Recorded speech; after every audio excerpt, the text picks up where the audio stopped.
Welcome to the Deep Dive Library, where we don't just read books, we break them down to the bone. If you're hungry for insights, driven by growth, and ready to apply real lessons from the world's most powerful books, you're in the right place. Subscribe, comment, and share so you never miss an episode we upload, because the next idea we uncover could be the one that changes everything for you. Hit that bell, and let's dive deep. Today, we're diving into Robert Kiyosaki's Rich Dad's Cashflow Quadrant. A foundational one. Definitely. We're going to really look at these 4 ways people earn money. Employees, the self-employed, business owners, and investors. The E, S, B, and I. Exactly. And we want to pinpoint those mindset shifts, the really crucial ones. You need to aim for financial independence, particularly looking at the B and I paths. Yeah, the right side of the quadrant. Our whole discussion today, it's coming straight from the unabridged recording of the book itself. Good source material. And our goal for you listening is pretty straightforward. Pull out the core principles so you can understand these different ways of earning, and maybe rethink how you approach financial freedom without, getting bogged down in all the jargon. Making it accessible. I like it. Okay, so let's get into it. Where do we start? This book builds on Rich Dad, Poor Dad, doesn't it? It does, absolutely. It takes those initial lessons and really expands on them. You probably remember the 2 dads concept. Oh yeah, the contrast is stark. Yeah. Poor dad, highly educated, Rich right? dad. Always pushing for that secure job. Exactly. Good grades, job security, focus on the E and S quadrants, employee and self-employed. That was his world. He valued, stability, the benefits package. Even things like being a doctor or a lawyer, that self-employed route, he saw that as pretty good, right? Secure. Yeah, a skilled profession, definitely respectable. But still, fundamentally, you're trading your time for income in that model. Right. And then you've got Rich Dad. Totally different story. Totally different, high school dropout.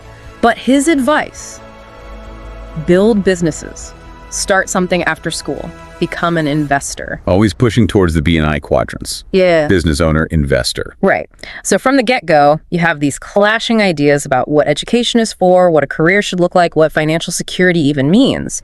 Cashflow Quadrant just drills down deep into that choice, that fork in the road. So the quadrant itself is like his map for this. Precisely. It's the framework. So you've got the E quadrant, employee, working for the man, basically. The focus there being predictability, regular paycheck, maybe some benefits, job security, or the idea of it anyway. Yeah, that's the core appeal. Poor dad's advice personified. Okay. Then next to it, the S quadrant.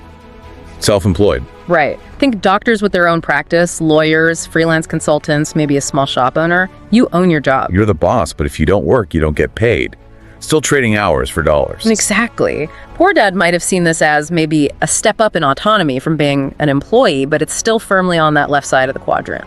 Gotcha. So the big shift happens when we cross over to the right side. That's the pivot, the B quadrant business owner. This isn't about owning a job, it's about owning a system.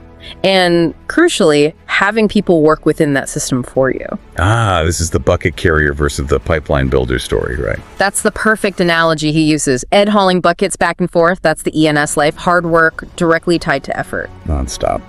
Bill, though, he steps back, designs and builds a pipeline, a system. The water flows whether he's physically there hauling or not. That image is so clear. The pipeline, the system, does the work. That's the B quadrant essence. Exactly. And Kiyosaki's definition is pretty strict here.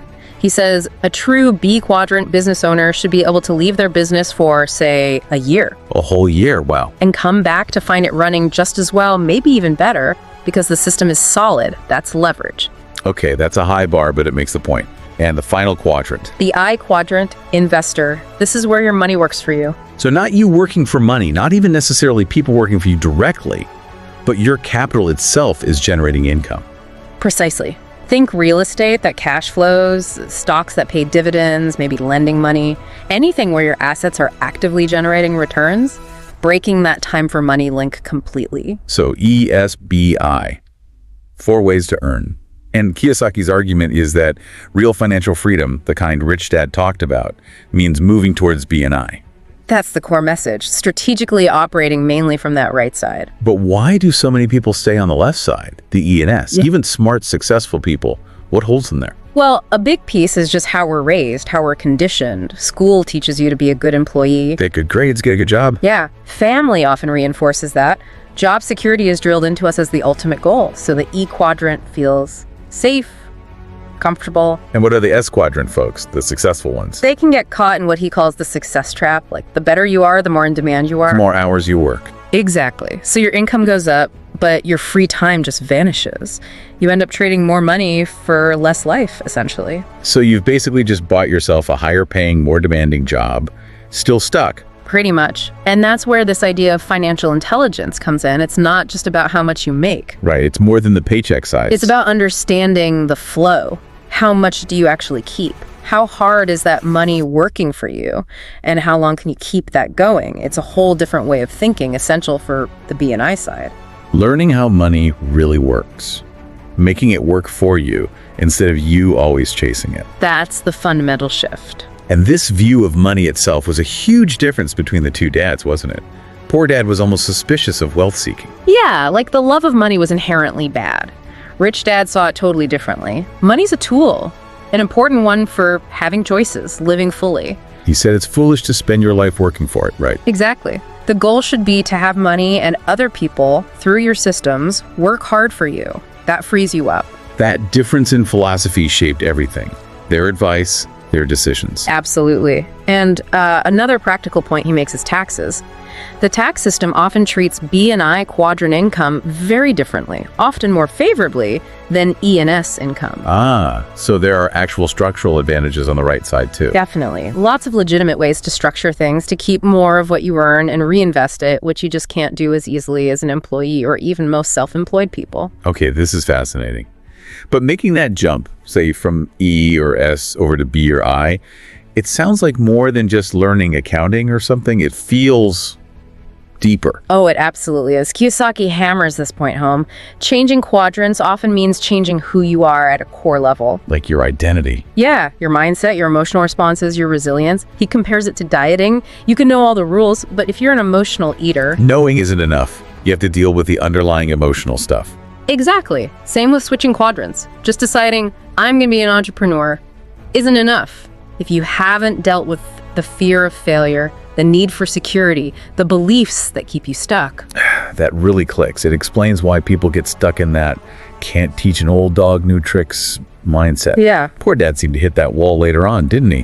When his own ventures didn't quite work out. Yeah, and Rich Dad's perspective was interesting there. He didn't think it was about age at all. It was about how you respond to your fears, how you challenge your limiting beliefs. That's what keeps people locked in place, not the calendar. And Kiyosaki himself, he didn't exactly have an easy ride making this shift, did he? He talks about being homeless. Yeah, that's a powerful part of his story. He and his wife were homeless for a period while actively building their B&I quadrant assets. Wow, that shows some serious commitment and risk tolerance. It really underscores that this path isn't usually smooth or guaranteed. It often involves uncertainty, setbacks. It's not just a straight line up. And during that tough time, the idea of systems became crucial for them, like a lifeline. Absolutely. He calls business systems a bridge to freedom, and he points to things like franchises or even network marketing as ways people can potentially plug into an existing system rather than building one entirely from scratch. So you're leveraging something already proven. Right.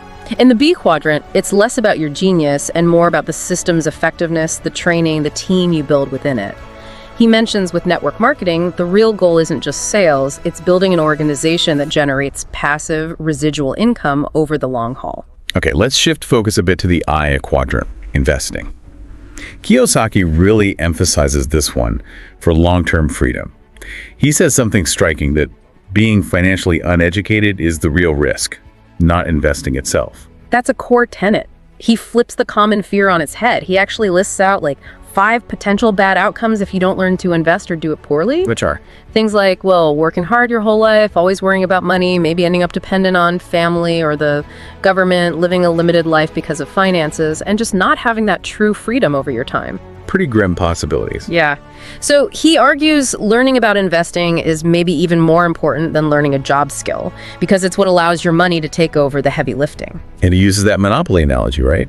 The 4 greenhouses, 1 red hotel. Classic, yes. It's such a simple way to explain a powerful wealth-building strategy. Break that down for us. What's the principle? Start small. Acquire smaller assets that generate some income. Those are your greenhouses. Then you use the cash flow and maybe the equity from those smaller assets to trade up to buy a bigger asset. the red hotel that produces much more significant cash flow. Like starting with a small rental property, getting it cash flowing, then eventually using that to buy a small apartment building. Exactly. You're building a pipeline of cash flow, starting small and scaling up deliberately. Smart. But he also warns about just blindly trusting so-called financial experts, especially if they're operating from the E/S quadrant themselves. Oh, big time. He loves that Warren Buffett quote about Wall Street.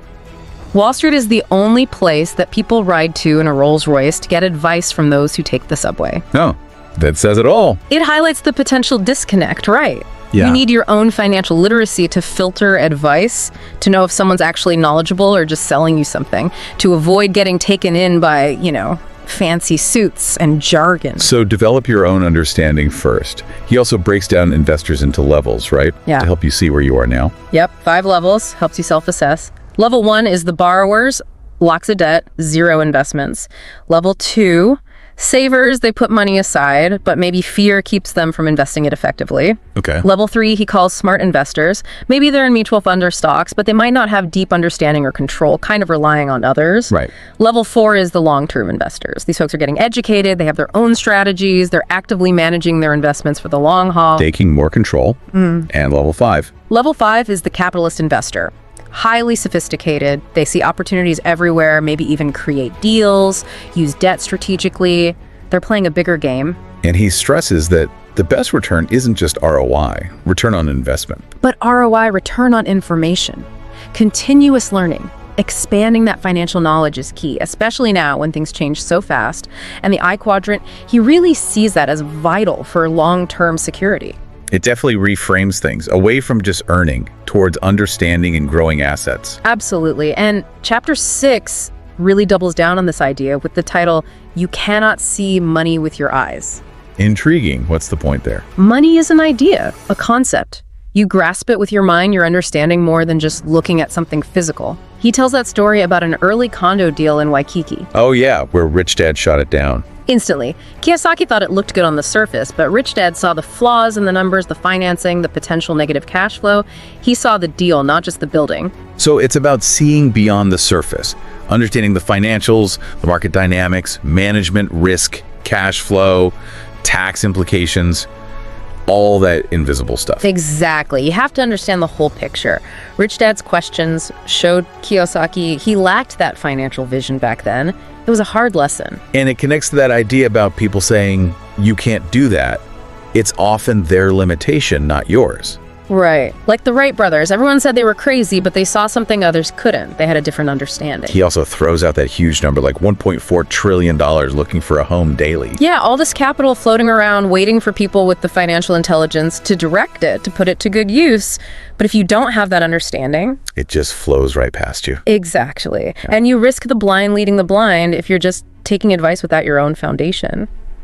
So step 1, he says, is basic financial literacy. Learn the language, the numbers of capitalism. Because investing isn't risky. Being uneducated is risky. That's his mantra. And often, that lack of education starts at home, right? Bad advice passed down through generations. Unfortunately, yes. Well-meaning, maybe, but flawed. And even professional advisors, he points out, are ultimately limited by their own knowledge. They can only be as smart as you allow them to be in terms of the questions you ask and the understanding you bring. Which brings us to assets versus liabilities, a core Rich Dad concept. Absolutely fundamental. Assets put money in your pocket. Liabilities take money out. Simple, but profound. And the controversial part is his view on your primary home. Right.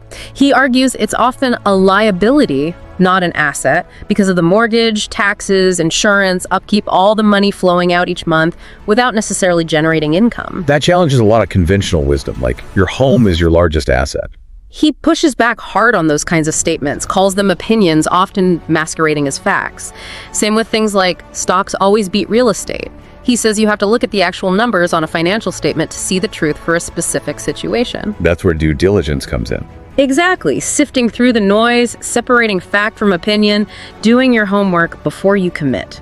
Okay, so after understanding the mechanics and the mindset, Chapter 7 seems to shift focus again, more inward, becoming who you are. Yeah, it brings it back to that internal transformation. He says the real issue in changing quadrants isn't just the how-to, it's who you have to become to operate successfully on the right side.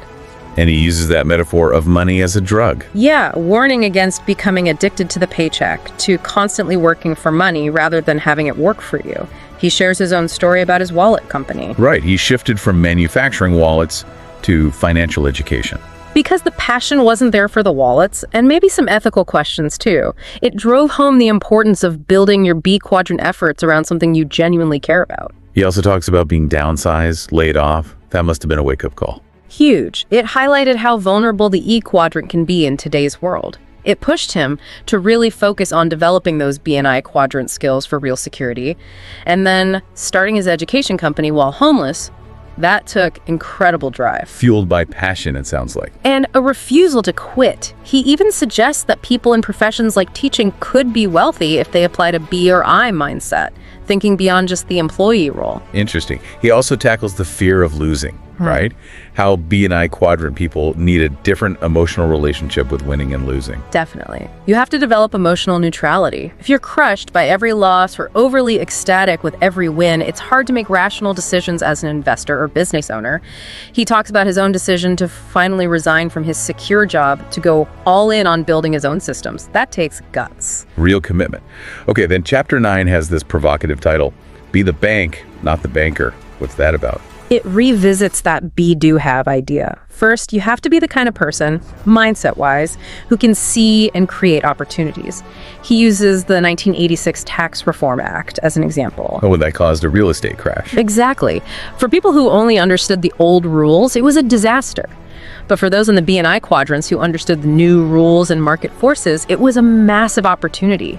A huge transfer of wealth happened. So being the bank means understanding the rules and structuring deals creatively, not just being a passive participant. Precisely. Finding opportunities, maybe putting deals together yourself, structuring the financing, thinking like the person who controls the money flow, not just the person asking for it. He also touches on using corporations, right?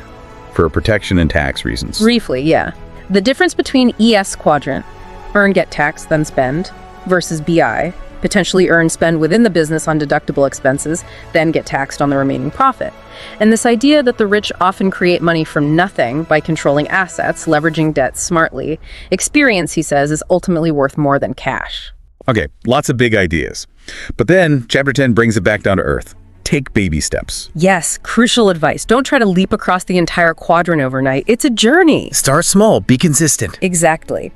He mentions his 7 steps. The book details them, but the core idea is dream big, absolutely, but focus on small, achievable daily actions. Underachieve slightly each day, consistently, rather than trying huge things sporadically and burning out. He also brings up the rules have changed idea again. Information age versus industrial age thinking. Right. Many people are still stuck with financial ideas from their parents' or grandparents' era, which don't really apply anymore. He talks about needing an information age financial statement, Which focuses on assets generating income, capital gains, dividends, rental income, residuals, royalties, not just a paycheck from a job. That's the new measure of wealth. So work smart today means working smart in B or I. That's his argument. It requires re-educating yourself, thinking like the rich do focus on assets, build financial intelligence. He asks that great question, who is smarter, you or your money? Make your money work harder than you do. That's the goal. And he circles back to risk. From Rich Dad's view, what's truly risky? Being uneducated. Yeah. Being misinformed. Relying only on that one job. Exactly. That's the real risk in today's world, not learning about business or investing. He urges you, the listener, to define risk for yourself and commit to regular weekly financial learning. And he finishes with those 3 types of investors. Yeah, type A, B, and C. Type C relies totally on experts. Type B looks for answers, maybe asks, how do I do this? Type A, they're different. They seek out problems. Yeah, problem seekers. They actively look for financial challenges to solve, deals to structure, opportunities others miss. They take ownership. That's the type he encourages you to become. Wow. Okay, so wrapping up this deep dive on Rich Dad's cash flow quadrant, the big takeaways seem pretty clear. Financial freedom isn't just about earning more, it's a whole mindset shift. Totally. Focusing on building assets, particularly in the B&I quadrants, committing to lifelong financial learning. And taking those consistent baby steps, realizing that just relying on job security the old way is probably riskier now than ever. Couldn't agree more. The information age demands a different approach. So a final thought for everyone listening. Thinking about those baby steps, what's one small, concrete action you can take this week to start shifting your focus, even just a little, from only earning a paycheck towards understanding and building assets? Something manageable. Good challenge. Definitely check out our website for more resources and discussion on the Cashflow Quadrant. We'd love to hear your aha moments from this deep dive in the comments too. Yeah, share what clicked for you. And naturally, subscribe to the Deep Dive Library so you don't miss our next exploration into these kinds of powerful ideas.